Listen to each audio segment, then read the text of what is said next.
Thank you very much, Dr. Monica Juma, our National Security Advisor. Let us give her another applause.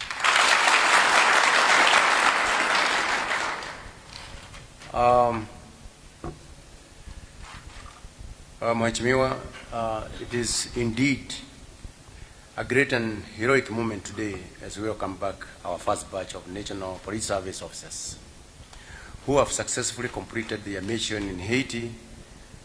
On behalf of the National Police Service fraternity, I take this opportunity to congratulate you for accomplishing your mission far away from home, and also to welcome you back to the Republic.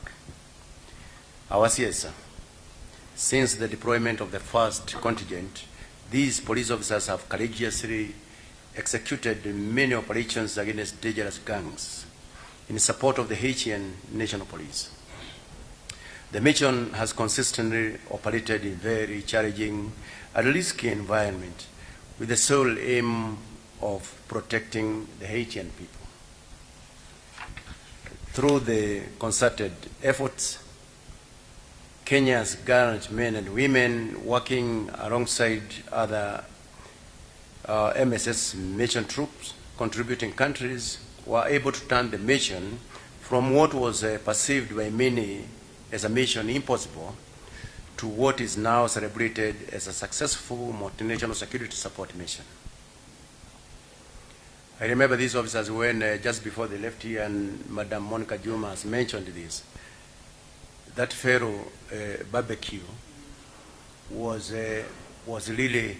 waiting for you to roast you. I said myself, as your Inspector General, I say this barbecue man doesn't know the kind of people he is dealing with. And true, it has now just been mentioned here that nobody even knows where barbecue is. Sine kweli? Meaning you are equal to the task. See? Yeah. So these efforts have achieved the reopening of many critical access roads, connecting several regions, restoring operations in learning institutions, health facilities, and stimulating business activities, and safeguarding key infrastructures. As a service, we are impressed by the troops' commitment and the results attained so far, despite the challenges expected of any such noble undertaking, especially in such a troubled country. During the pre-deployment briefing, we encouraged the officers to maintain the set levels of excellence associated with the Kenya police officers, to work professionally towards fulfillment of the set mission. Our CS, we did that here. We advised these officers, and they have done exactly that. I'm really proud of you. We are happy as a people. I am glad to note that our troops have had strict adherence to the rules, regulations, and protocols, as well as a commitment to enforcing and respecting the human rights. You have upheld the image of Kenya and also that of the United Nations in the mission area. Generally, our deployed officers have done well in matters adhering to the standard operating procedures and the United Nations Code of Conduct. For this, I congratulate you all.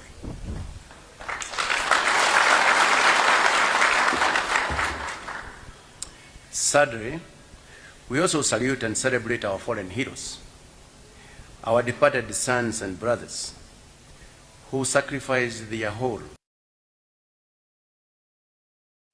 The National Police Service, our beloved country, and the world at large acknowledges their contribution to security for the humankind.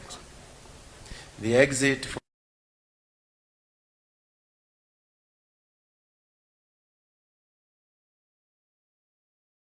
on the flip side, we are inspired by their patriotism, bravery, and dedication to lasting peace for humanity.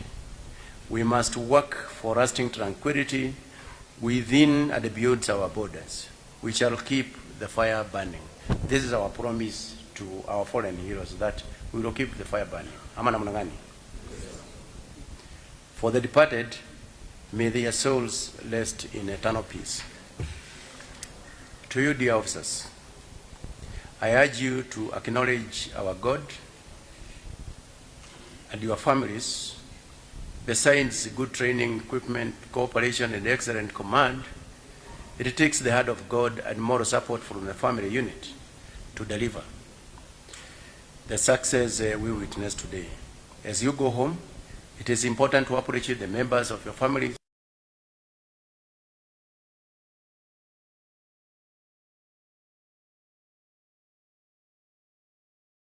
wisely. You must not squander your hard-earned allowances on luxury and leisure. And I'm saying this because I'm also responsible for your welfare.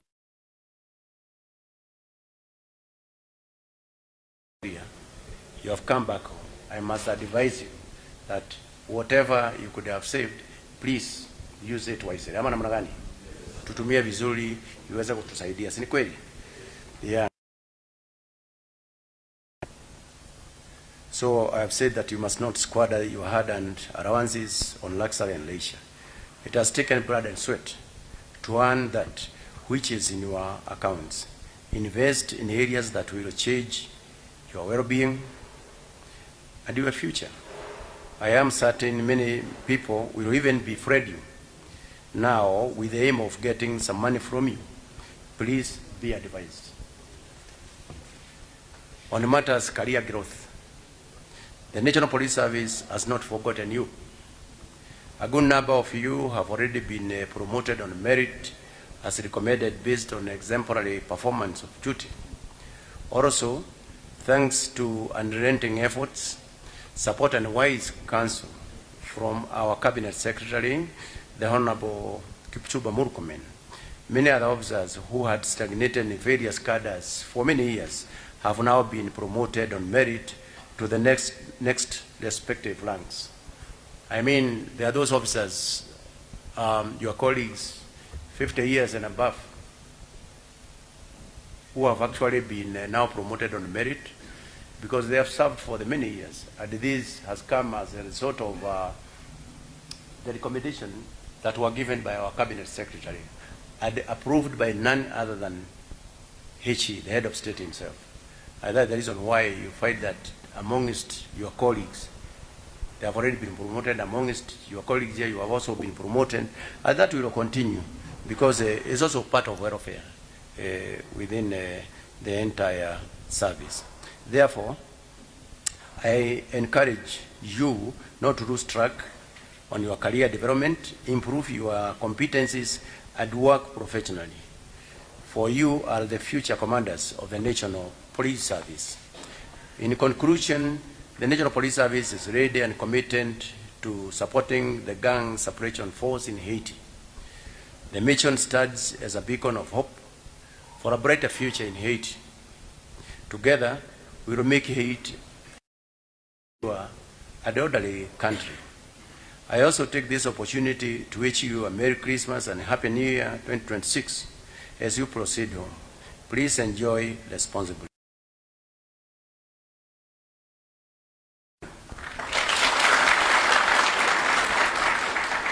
So one more thing before I conclude and invite our Cabinet Secretary is to inform you that remember on Friday we will be celebrating our independence here on 12th. We also want the people of Kenya to take note that you have gone to Haiti, you have been away for 18 months, and you are back. You tuko pamoja. So you will join that parade on Friday, sio? Ndio tuwaambie wa Kenya wenzetu, hawa maofficers wetu ndio hawa wamefanya kazi kule na baada ya 18 months, 1.5 years, ni kweli? You are back, sound, strong, and ready to serve our motherland. Ama namna gani? Yeah. So immediately after this, we are through with the debrief. You will be organized, you will be advised, you will be directed on what is going to happen, so that in an orderly way we can be able to join other teams that will be in at Nyayo National Stadium during that day, that is on Friday, and then we can be able to say that yes, we are together with our officers back here. The other thing that I would like to mention is that you have acquired great experience. That experience is going to assist us a lot, and Madam Monica Juma has mentioned that this is not the last mission. Ama namna gani? Hii ni ya kwanza, alafu zingine zinafuata. So the kind of experience that you have acquired is going to assist us as the National Police Service. So going forward, we are going to organize with the DIGs that we can have a good number of you. We form a committee so that we can be able to carry out what we call the after action reviews. And then from there now we can be able to borrow a lot as we continue. In fact, we can even get some very good modules for training purposes to train our officers in different levels. So the kind of experience that you have acquired, to me, that is very, very important. Finally, I must mention, and I'm proud of you, you ensured that the rights and freedoms of those people were respected all through. Sioni kweli? I am a strong believer that a police officer is always at the highest level in the defense of the rights and freedoms of the people. And that is exactly what you have done while you were in Haiti. Sioni kweli? Opening up those roads, opening the seaports, opening the airports, ensuring that there is the orderly, the security, the society is orderly. You have done very well. And I'm really, really very, very proud of you. I know there are the issues of payments, your allowances for the October. I think right now they are in your bank account, and then you are also going to get the November allowances as soon as we get them from the United Nations. You are going to get them. So you need not to worry. Everything is well taken care of. You're tuko pamoja. So you need not to worry. We are taking care of that. And now I want you to be upstanding so that you can be able to invite our CS to come and address you. Please be upstanding. Our CS, karibu sana. Very, very strong. And we are very happy to see you home. We are very excited to see you home. Karibuni nyumbani. Karibuni sana. How many of you can now speak French very well? French speakers. At least you have basic knowledge of French. Yeah.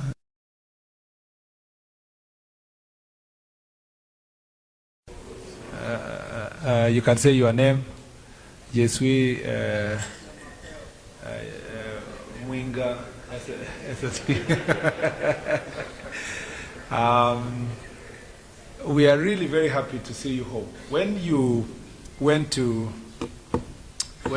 Haiti, I was not the cabinet secretary. So there are so many things that have changed. And so, let me speak like a person who was also not in this ministry at that time. As you left, there was a lot of propaganda and stories about this mission and what was likely to happen to you. The naysayer, a man called Barbecue, whom I am now told you pronounce as in French differently, because I pronouncing the same. He had been profiled in this country as the most powerful man on earth by the naysayers. And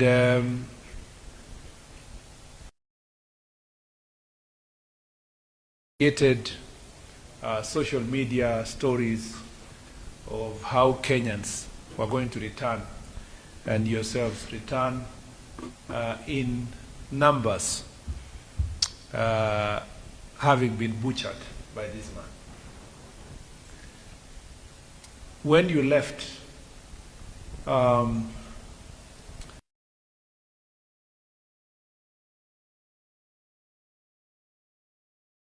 news that had been spread around. But maybe those who wrote those stories were actually right, because in the beginning they thought that strong, you're not properly trained. But I must say that 1 month passed, 2 months passed, 3 months, 1 year, 12 months, 40. you have been in Haiti and you have done a fantastic, fantastic job. I must say, on behalf of the ministry, the people of Kenya, and the government of Kenya, I must say that we are very, very proud of you. I have never been proud as a Kenyan and as a person in this sector. I must say, congratulations for a good job, well done. Pongezi sana. You didn't just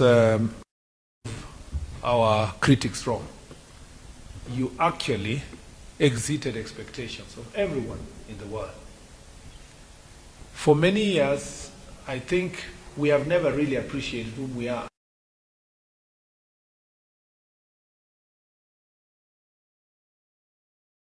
As a country since independence.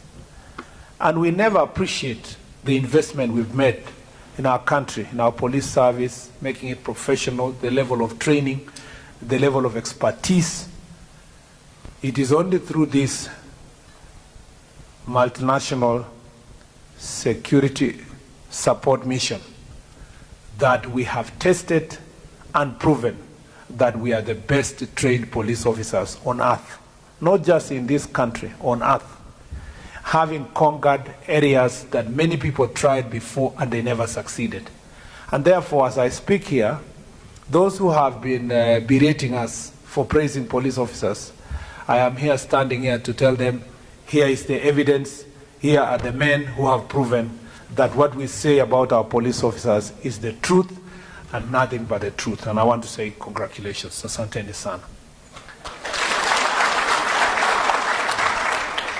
There are many questions why we went to Haiti. People are asking. In fact, I saw one story in one of the social media places saying, you know, oh, you mean another contingent of officers have traveled to Haiti? Why? There must be something in this thing. And in Kenya, everything that happens, it is concluded that somebody is making money. So somebody is saying, ni kama ni kakabiashara ama kuna kamutu. Because there are people in this world who can do nothing for anybody else unless they are getting something from it.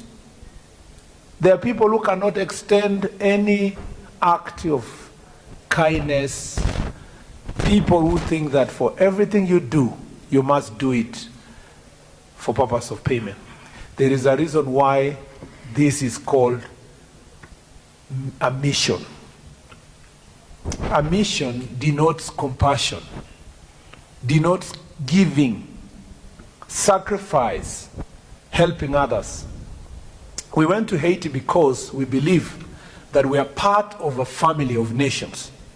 And we have a responsibility under international law and under United Nations to make sure that we fight for a common success of humanity.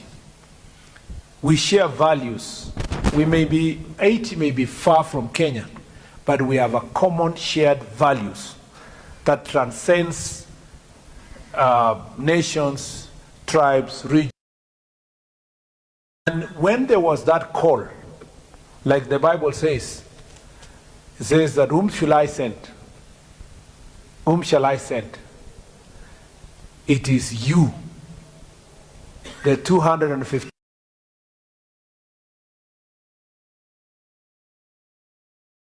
Send me. It is Kenya which said, Lord, here we are, send us. And you went to Haiti as part of your call, not just from countries, nations, but from God, that it's important to stand with those who are suffering, those who have problems, and to liberate. We are here to convey his message of gratitude. He will have time to do so himself in person, but today he has sent us to. He saw you when you are there, and he is going to see you again to welcome you officially to come back home. I'm happy that as a result of your mission, or your work, you are succeeded. And not just succeeded, exceeded expectations. We know that, as has been captured properly here, that the airport was not functional. It had been taken over by gangs. You freed the transport system, the roads, the airport, the infrastructure, and allowed the people of Haiti to have an opportunity to travel in and out of their country and from other parts of the country to the capital city. Number two, for many years, the Haitians had never had a chance to do exams, national examination. Young children had never had a chance to do national examinations. Because of the order you gave and you restored order, they were able to do national examinations last year. And I must say that this shows that you do not just save the present, you also invested in the future of the Haitians and the people of that country and the world. Number three, as you have captured very well, you were able to restore the hospital, the referral hospital that had been captured by gangs. And I must say congratulations, because that means that a person who would not get medical treatment was now able to be treated because of the referral facilities that were able to function. We are very excited to note that you do not just go there and come back. You made sure that you replicated yourselves by ensuring that there is ongoing training in their police academy, in their military academy, and that is commendable, because it means that there is room for sustainability insofar as this mission is concerned. And there are many, many other areas of success: protection of critical infrastructure, protection of communication systems, restoring in the question of agriculture, making sure that farmers can go back to their farms in areas that the gangs had taken over, and making sure that these people are fed. These are some of the successes that we must say that we must congratulate this mission. And that's why His Excellency the President said, we are not going to leave Haiti, despite the revised UN resolution. We are not going to live there haphazardly. We must make sure that we become a responsible country, making sure that the gains that we have achieved are safeguarded, and ensure that there is a proper transition from this mission to the mission that will take over. And I must say that that is the reason why when 215 of you came back home, 217 of your friends went back to Haiti to make sure that we are properly managing the transition, to ensure that the welfare of the people of Haiti and the future and the gains that we have secured and the future of that country is properly protected. I must also congratulate you because for ensuring that you abide by the code of conduct that was expected of you. You went to Haiti to restore, to protect human rights, to restore order, to make sure that gangs are not taking over that country. And as you went there, under the Universal Declaration of Human Rights, you went there to restore rights, not just first generation rights. It also includes rights to health, rights to food, by ensuring that those people can be able to live. You also abided by the same principles and values by making sure you do not violate a single right for any Haitian. I must say congratulations. Asanteni sana, sana, sana, sana, sana. Whole thing. You know, in the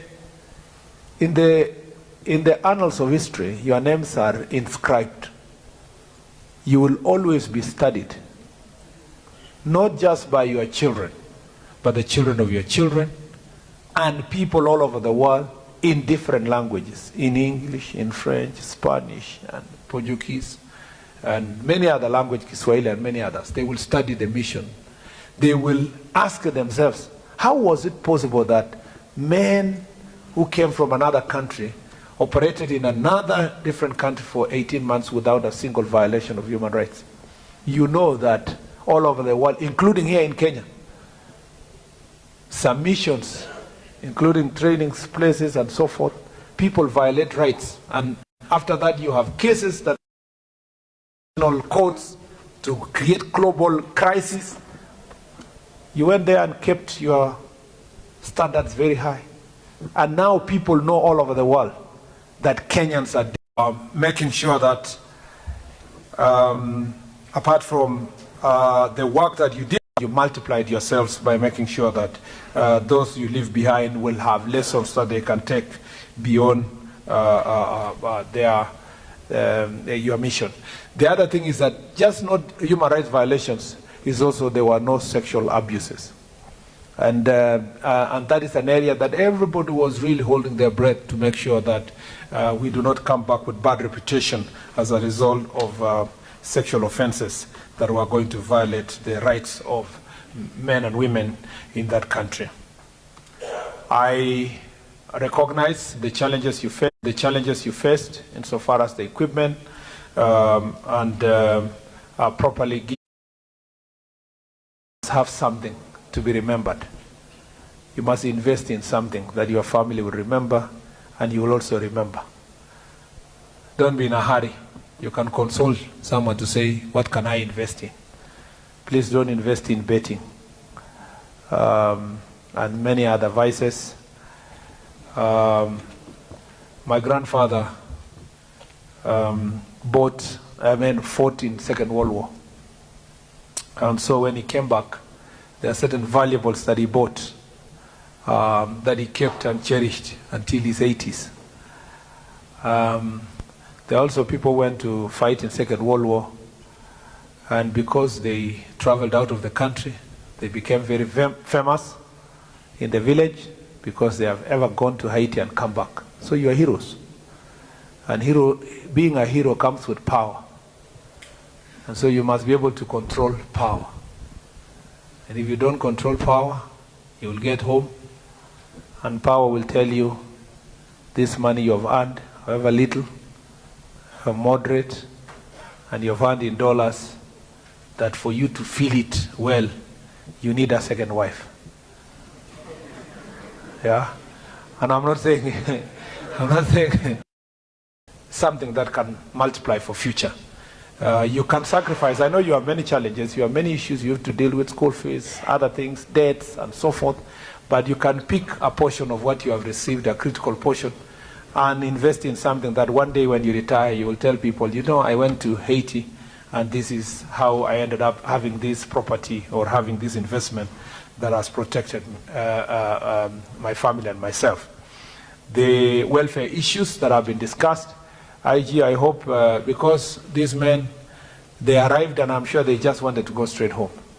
But because it is important for us to be with them up to Friday, we have consulted with you, IG, na wakitoka Friday, wakati sasa wanaenda nyumbani wasiende tu hivyo. Vile tulikubaliana, tutapanga kakitu ndio waweze kuwapatia transport ya kufika nyumbani. Na hiyo sitaki kutangaza kila mtu ajue. Sitaki mtu pengine ako na deni yako aseme ile waziri alisema. But the way we looked after you when you are going with something small, we should be able to do the same as you go home. Between us and the office of IG, we'll see what we can do before you go. I think that has been agreed, and we're looking forward to seeing you on Friday, looking very good, and being unveiled in the presence of the rest of Kenyans as we progress.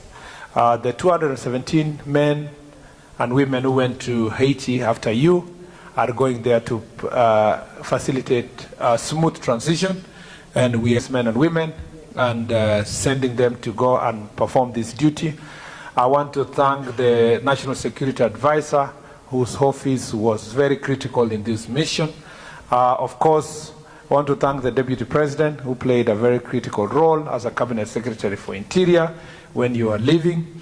And I want to thank establishing this mission and for his diplomatic work that he has done all over the world to make sure that this mission is successful. The lessons you have learned should make you that knowledge, help us make the National Police Service better based on the values, the principles, the experiences that you and the people who you are leading us with.